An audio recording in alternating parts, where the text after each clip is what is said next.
算出来 y。y 的话呢，45，900除以10就变90啊，90除以2，45。第二题 ，OK， 好，第三题，掉到海里的速度，来，掉到海里的速度，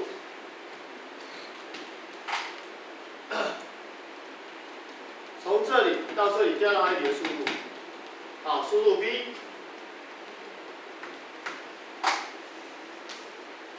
来，从这到这里时间应该算个几秒？9秒嘛，对不对？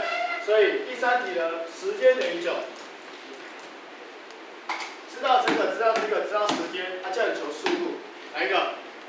第二个，第二个 ，v 等于 v0减 dt， 第二个啊，所以第二个，所以呢，速度呢，问求速度嘛 ，v 等于 v0 30。减掉10乘以9秒，所以 v 呢算出来一定是负的。为什么负的？跟你这个假设的方向相反。好，所以就算出一个负的。负的，好，所以第三题呢，答案选猪，大小是60哈。老师通常不会问你方向的，都会考你大小，但是公式的内容意义里面是有大小跟方向的。好，第四个。经过几秒才可以升到最高点？刚刚跟你讲最高点在这里了，所以升到最高点的距离是45嘛，然后你再去算。啊，升到最高点是45，你再去算。